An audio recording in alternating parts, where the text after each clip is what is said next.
Hello everyone, आप सुन रहे हैं ये प्यार नहीं तो क्या है। चैप्टर 75। शाम को घर का दरवाजा खुला और जल्द ही रचना घर के अंदर आई। वो थोड़ी थकी हुई लग रही थी, लेकिन जैसे ही उसने लिविंग एरिया में बैठे चिराग को देखा वो ठिठक गई। चिराग तुरंत सोफे से उठकर उसके पास आते हुए बोला, तुम आ गई? मैं कब से तुम्हारा इंतजार कर रहा था। ये सुनकर रचना ने भौहें उठाई और उसे छेड़ते हुए बोली, ओहो मेरा, तुम्हें तो कृति का इंतजार करना चाहिए था। कहीं इरादा तो नहीं बदल लिया? वैसे मैं भी बुरी ऑप्शन नहीं हूँ, लेकिन फिर भी मैं तुम्हें एक बात क्लियर कर दूं, तुम्हारा तो पता नहीं, लेकिन मैं मेरी कृति के लिए बहुत लॉयल हूँ। चिराग ने उसे घूरते हुए कहा। रचना प्लीज, ये मजाक का टाइम नहीं है, मुझे तुमसे बहुत जरूरी बात पूछनी है। रचना मुस्कुराकर फिर से उसे टीज करते हुए बोली, मेरी हाँ है, पूछने की जरूरत नहीं। चिराग ने माथा पकड़ते हुए कहा, तुम्हें शर्म नहीं आती? अपनी बेस्ट फ्रेंड के प्यार पे लाइन मार रही हो, बुरी नजर डाल रही हो। सोचो अगर कृति को पता चलेगा तो कैसा लगेगा उसे। रचना भी कम नहीं थी, वो उसकी करीब आकर उसी तरह बोली, और तुम्हें शर्म नहीं आती, जो मेरे आने का बेसब्री से इंतजार कर रहा था? सोचो अगर कृति को पता चले कि उसका प्यार उसकी जगह उसकी बेस्ट फ्रेंड का इंतजार कर रहा था, तब? चिराग ने अब गहरी सांस लेते हुए कहा, अब हो गया तो प्लीज सीरियस हो जाओ। रचना अंदर की तरफ बढ़ते हुए बोली, ठीक है, पूछो क्या पूछना है। चिराग तुरंत उसके पीछे आते हुए बोला, सबसे पहले ये बताओ, कृति कितनी देर में आएगी? रचना ने घड़ी देखते हुए कहा, अभी टाइम लगेगा, लगभग 8 बजे तक आ जाएगी। इतना कहकर वो अपने कमरे की तरफ मुड़ने लगी, लेकिन चिराग ने जल्दी से उसका हाथ पकड़कर उसे रोकते हुए सवाल किया, इतनी लेट क्यों? नॉर्मल ऑफिस टाइम तो 6 बजे तक होता है। रचना ने उसकी बात काटते हुए जवाब दिया, हाँ उसका भी वही है, लेकिन कृति वहाँ रिकमेंडेशन से गई है, वो भी सिर्फ कुछ टाइम के लिए, इसलिए अक्सर लेट हो जाता है, कभी कभी जल्दी भी आ जाती है। चिराग फिर कुछ पूछने ही वाला था, पर रचना ने हाथ उठाकर उसे रोकते हुए कहा, बस करो यार, अभी अभी आई हूँ, मैं भी थकी हुई हूँ। तुम सवाल पे सवाल किए जा रहे हो, कम से कम मुझे फ्रेश तो हो लेने दो। चिराग को अपनी गलती का एहसास हुआ तो वो तुरंत 2 कदम पीछे होते हुए बोला, ओह सॉरी, मैं बस कृति को लेके थोड़ा परेशान हो गया था, इसीलिए ध्यान नहीं रहा। रचना ने हल्की मुस्कान के साथ कहा, मुझे पता है तुम्हें उसकी चिंता है, लेकिन थोड़ी परवाह मेरी भी कर लो, आखिर मैं भी तुम्हारी दोस्त हूँ। चिराग ने सिर झुकाकर कहा, सॉरी। रचना ने उंगली उठाकर कहा, इट्स ओके, अब जाओ मेरे लिए कुछ बनाओ, मैं चेंज आती हूँ। उसके बाद तुम्हें जो पूछना है पूछ लेना, लेकिन ध्यान रहे अगर मेरे लिए कुछ अच्छा नहीं बनाया तो मैं कुछ भी नहीं बताऊंगी। इतना कहकर वो मुस्कुराते हुए अपने कमरे में चली गई। ध्रुव से मैच हारने के बाद मयंक का जैसे मुंह ही बंद हो गया था। उसके पास कहने के लिए शब्द थे, लेकिन निकल नहीं रहे थे। उसकी आंखों में हार की चुभन साफ दिखाई दे रही थी, फिर भी वो खुद को संभालने की कोशिश कर रहा था। बाकी सभी अपने अपनी ट्रेनिंग में बिजी हो गए थे। कोर्ट पर फिर से सीटी, बॉल की आवाज और प्लेयर्स की मूवमेंट गूंजने लगी। ध्रुव ने मयंक से ज्यादा कुछ नहीं कहा, न कोई ताना, न कोई जीत का दिखावा। उसने बस कुछ प्लेयर्स को मयंक के जिम्मे किया और शांत आवाज में बोला, इनका फुटवर्क इंप्रूव करवाओ और पासिंग स्पीड पे काम कराओ। आरोही खुश थी, क्योंकि उसे पता था ध्रुव मयंक को चाहे कितना भी नापसंद करता हो, लेकिन वो उसे सिर्फ नीचा दिखाने के लिए परेशान नहीं करेगा। अपनी बास्केटबॉल ट्रेनिंग के बाद तनीषा कुणाल के साथ कपल डांस की प्रैक्टिस करने चली गई। निकिता और आरोही कोर्ट के एक कोने में बैठकर सबको ट्रेनिंग करते देख रही थी। तभी ध्रुव ने दूर से ही आरोही को अपने पास आने का इशारा किया। आरोही अपनी जगह से उठते हुए, निक्की तू यहीं रुक, मैं अभी आती हूँ। निकिता ने हाँ में सर हिलाया तो आरोही अब ध्रुव की तरफ बढ़ गई। आरोही ध्रुव के पास आकर रुकी। ध्रुव उसकी आंखों में देखकर बोला, तो मैडम क्या कह रही थी तुम? बेस्ट को ही चुनती? अब बोलो कौन है बेस्ट?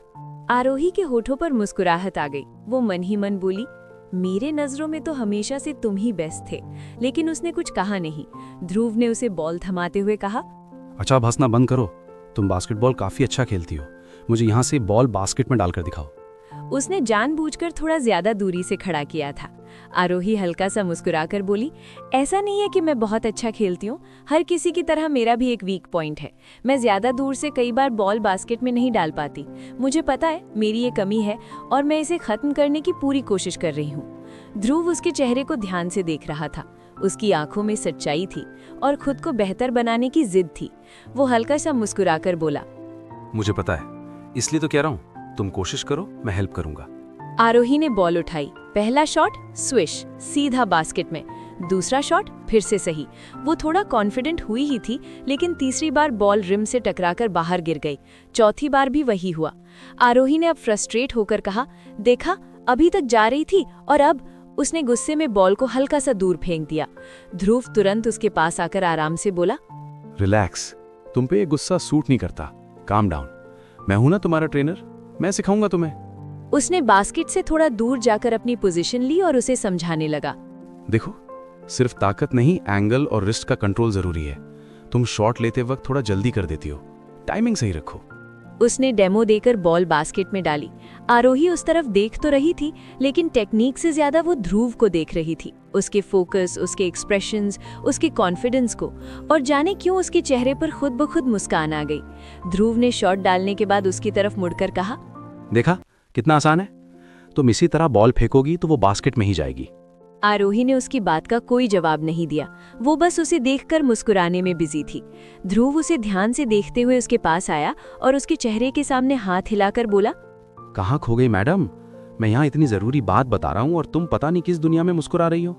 आरोही अपने सेंसेस में आई और एम्बैरेस होकर बोली, सॉरी, मैं बस कुछ सोच रही थी। ध्रुव ने आंखें सिकोड़ते हुए कहा, इसका मतलब तुमने मेरी बात पर ध्यान ही नहीं दिया, एक भी शब्द नहीं सुना। आरोही ने क्यूट सा सॉरी वाला फेस बनाकर हाँ में सर हिला दिया। ध्रुव ने नकली नाराजगी दिखाकर कहा, वाह, टीम की कैप्टन होकर ऐसा बिहेव करोगी? मुझे तुमसे ऐसी उम्मीद बिल्कुल नहीं थी। गेम के टाइम तुम्हारा फोकस सिर्फ गेम पर होना चाहिए, गॉट इट? आरोही ने तुरंत सर हिलाकर हंसते हुए कहा, गॉट इट सर। उसकी ये बात सुनकर ध्रुव हल्का सा मुस्कुरा दिया। उसने एक बार फिर से आरोही को टेक्निक समझाई और इस बार आरोही सच में ध्यान से सुन रही थी। ध्रुव ने बॉल उसे थमाते हुए कहा, अब समझ आया कैसे करना है? आरोही ने तुरंत हाँ में सर हिलाया। ध्रुव ने मुस्कुराकर कहा, तो करके दिखाओ। आरोही ने बॉल फेंकी। पहली बॉल बास्केट में गई, दूसरी बार बॉल रिम से टकराकर बाहर आ गई। ध्रुव ने आराम से कहा, कोई नहीं, फिर से कोशिश करो। तीसरी बार भी शॉट मिस हुआ। आरोही बॉल उठाने के लिए आगे बढ़ी।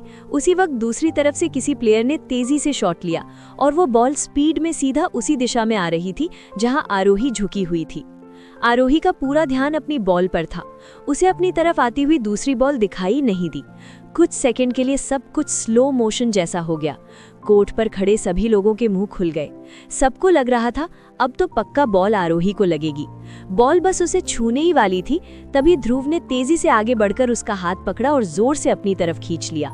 आरोही अचानक से उसके सीने से जा टकराई, लेकिन झटके की वजह से ध्रुव का भी बैलेंस बिगड़ गया और वो उसे संभालते हुए खुद नीचे गिर पड़ा। ध्रुव नीचे था और आरोही उसके ऊपर। ध्रुव का एक हाथ उसकी कमर पर और दूसरे हाथ से उसने अभी भी उसका हाथ पकड़ा हुआ था। कुछ सेकंड के लिए पूरा कोर्ट शांत हो गया। उनकी सांसें तेज थीं, दिलों की धड़कन जैसे कानों में सुनाई दे रही थी। दोनों एक दूसरे को ही देख रहे थे। आरोही की आंखों में घबराहट थी। ध्रुव के इतने ज्यादा पास होने से आरोही की धड़कनें अनायास ही तेज हो गई थी, इतनी कि जिन्हें ध्रुव भी साफ महसूस कर पा रहा था। ध्रुव की नजरें बस आरोही की आंखों में ही अटकी हुई थीं। आरोही भी उसकी आंखों में देख रही थी। तभी अचानक जैसे ध्रुव को होश आया। उसे एहसास हुआ कि उसका हाथ अभी भी आरोही की कमर पर मौजूद है, तो उसने तुरंत अपना हाथ हटा लिया और हल्की घबराहट के साथ धीमी आवाज में पूछा, तुम ठीक हो ना आरोही? ध्रुव की आवाज सुनकर जैसे आरोही भी अचानक अपनी दुनिया से बाहर आ गई। वो थोड़ा झेंप गई और जल्दी से उससे थोड़ा दूर हटते हुए खड़ी हो गई। तब तक वहां बाकी लोग भी आ गए थे। सबकी नजरें उन दोनों पर ही थी। ध्रुव भी खड़ा हुआ और फिर से आरोही की तरफ देखते हुए बोला, तुम ठीक हो ना आरोही? आरोही ने बस उसकी तरफ देखा और हल्का सा सर हिलाकर हाँ में जवाब दे दिया। लेकिन ध्रुव का गुस्सा अभी भी शांत नहीं हुआ था। वो तुरंत मुड़ा और गुस्से से बाकी खिलाड़ियों की तरफ देखते हुए बोला, ये किसने किया? किसने बॉल फेंकी थी? उसकी आवाज में साफ साफ गुस्सा झलक रहा था। भीड़ में से एक लड़की धीरे धीरे आगे आई। उसके चेहरे पर डर साफ दिखाई दे रहा था। उसने घबराते हुए कहा, सॉरी कैप्टन, ये मुझसे गलती से हो गया, प्लीज मुझे माफ कर दीजिए। ध्रुव ने उसे गुस्से से घूरते हुए कहा, गलती से हो गया? अरे ऐसे कैसे गलती से हो गया?